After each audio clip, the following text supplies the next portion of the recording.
Shalom. இன்றைய வகுப்பிலே பே சாடி என்ற 2 எழுத்துக்களை பார்க்கப் போகின்றோம். அது எபிரேய மெய்யெழுத்தின் 17வது மற்றும் 18வது எழுத்தாகும். வாருங்கள் வகுப்பிற்கு செல்வோம்.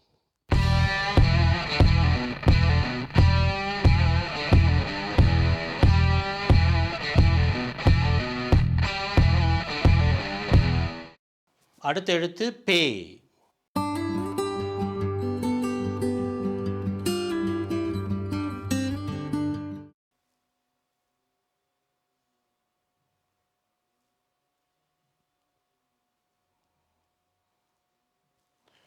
பே என்ற பெயர். இது எபிரேயத்தின் 17வது எழுத்து.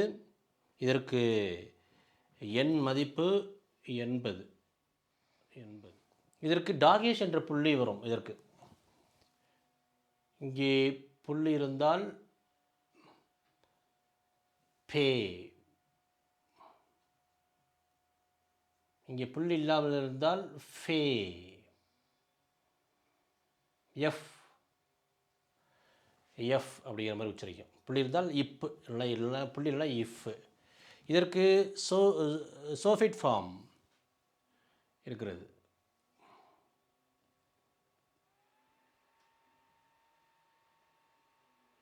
வார்த்தையின் இறுதியில் வந்தால் இது போன்று அந்த இறுதி வடிவம் சோஃபிட் என்று சொல்லுகிறோம். இதை இறுதி ஃபைனல் ஃபார்ம். அதற்கு இறுதி வடிவம் வார்த்தையின் இறுதியில் இப்படி வரும். நம் நடுவில் எனக்கு தொடக்கத்தில் இது போன்று இருக்கும். முடிவில் வந்தால் வார்த்தையின் முடிவில் வந்தால் இது போன்று இருக்கும். சோஃபிட் ஃபார்ம். இதற்கு பொருள் ஒன்று இருக்கிறது. இதற்கு பே என்று சொன்னால் வாய் என்று பொருள், மவுத். கிரேக்கத்திலே பை என்று சொல்வார்கள், ஆங்கிலத்திலே பி. அப்புறம் தொடக்க காலத்தில் இந்த பேலியோ ஹீப்ரு ஏற்கனவே இப்படி இருந்தது. அதுக்கு பிறகு ஹீப்ரு, அதுக்கப்புறம் கிரீக்கு, அப்புறம் லாட்டின், இங்கிலீஷ், அது மாதிரி பழைய எழுத்துரு இப்படி இருந்தது பேலியோ ஹீப்ரு.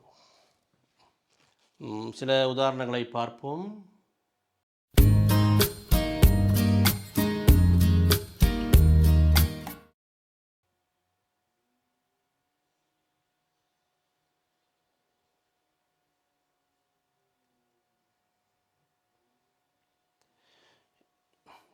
இது டாகேஷ். இங்கே சேரே, சேகோல், இந்த 3 புள்ளி இருந்தால்.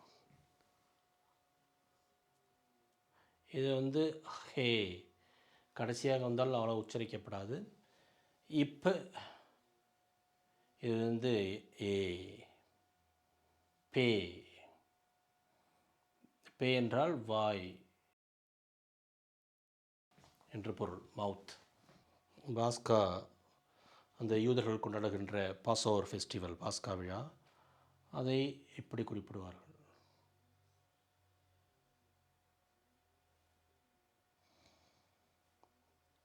இப், சாமக்,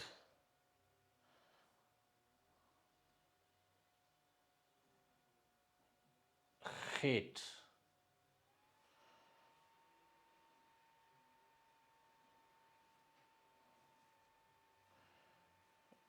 சேரே. இப், சேரே, ஏ und is சாமக். பட்டாக், ஆ und ஹேட், இஹ் என்ற எழுத்து வச்சிருக்க வேண்டும். பே,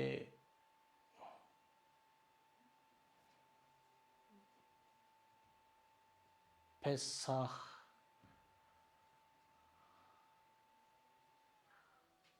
அந்த பாஸ்கா பண்டிகையை குறிக்கும் சொல்.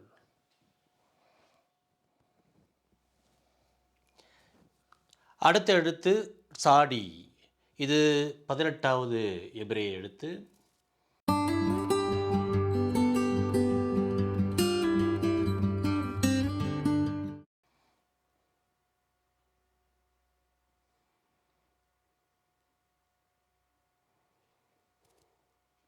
சாடி.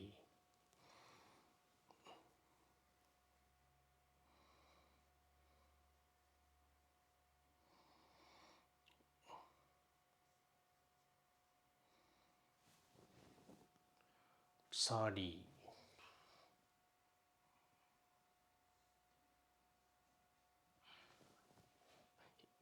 இது வார்த்தையின் இறுதியில் வந்தால்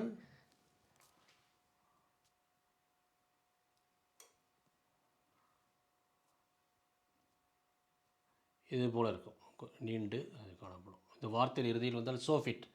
இது சோஃபிட் ஃபார்ம், இறுதி வடிவம், ஃபைனல் ஃபார்ம்.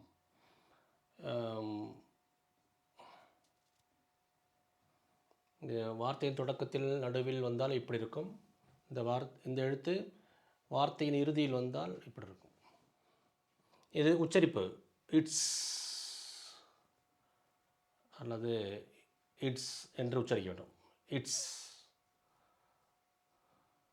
என்பது போல இதன் பெயர் சாடி. சாடி என்றால் ஒரு மீன் பிடிக்கும் கொக்கி என்ற பொருள். Fish hook. சாடி. சாடிக் என்றால் நேர்மையானவன் என்று பொருள். நேர்மையான ஆள், நேர்மையானவர், உண்மையானவர் என்று பொருள். Righteous person.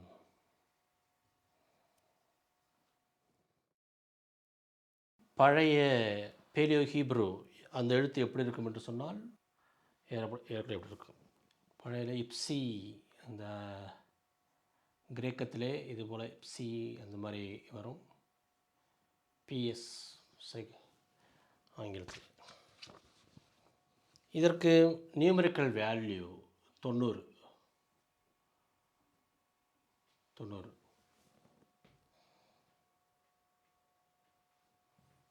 இதற்கு இந்த சாடி என்ற எழுத்துக்கு அர்த்தம், பொருள் மீன் கொக்கி, ஃபிஷ் ஹூக் என்ற பொருள்.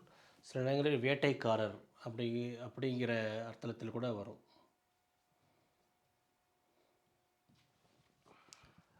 சாடிக் என்ற சொல்லுக்கு உதாரணங்களை பார்ப்போம்.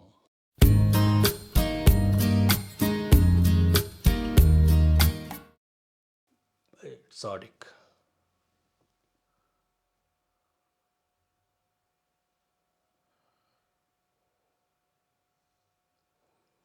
இது லாமெட்.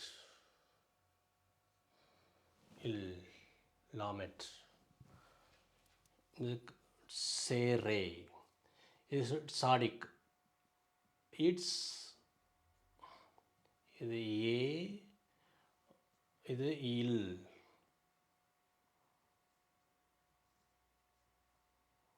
சேல்.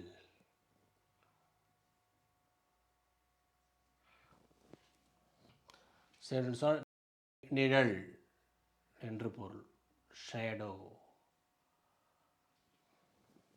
இது சாடி und வாவ். இது ஹோலேம். ஹோ மேலே புள்ளி வைத்தால் ஓ என்ற ஒலி வரும்.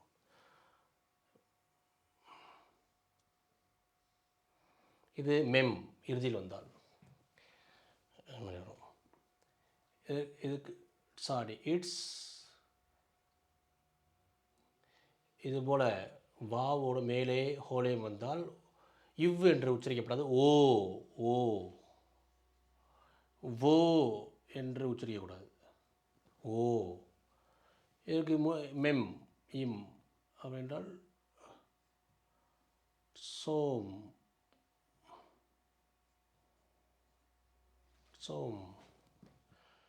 அது விரதம் இருத்தல்.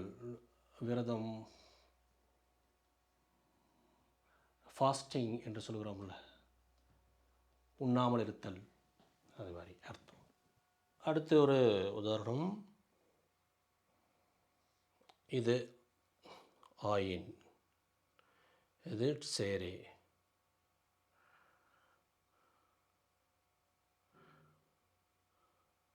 இது சாடியோட இறுதியில் இப்படி தான் வரும். இறுதி எழுத்து இருந்தால் சாடி தான். இதுக்கு உச்சரிப்பு கிடையாது எனக்கு. இதுக்கு சேரே ஏ இட்ஸ் எய்ட்ஸ் எய்ட்ஸ்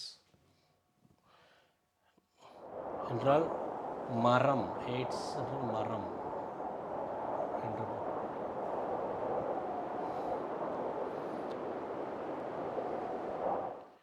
அடுத்த ஒரு உதாரணத்தை பார்ப்போம்.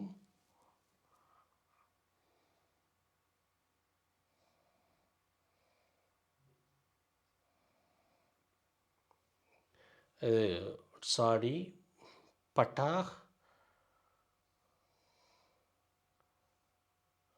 டாலட் டாகேஷ் வருகிறது.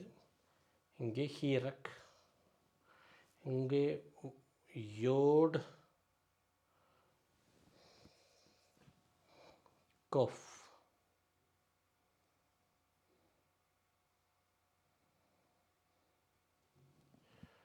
இங்கே இது இட்ஸ் பட்டாக் ஆ.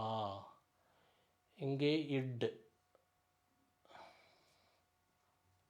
இது வந்து இ. இங்கே இதுவும் யோட் இ. இந்த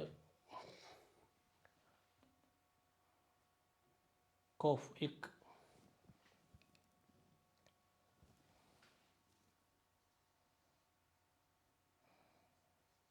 சாடிக் சாடிக் என்றால் ஒரு நேர்மையானவர், நீதிமான்.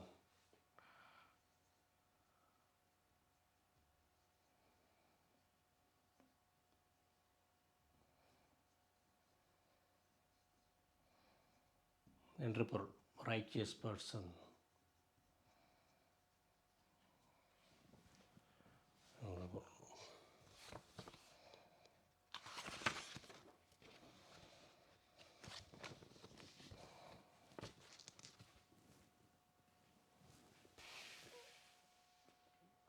இந்த பாடத்தில் உங்களுக்கு ஏற்படக்கூடிய சந்தேகங்கள், கேள்விகள் அனைத்தையும் பின்னூட்டமாக எங்களுக்கு தெரிவியுங்கள், அல்லது மின்னஞ்சல் வாயிலாக எங்களுக்கு தெரிவியுங்கள்.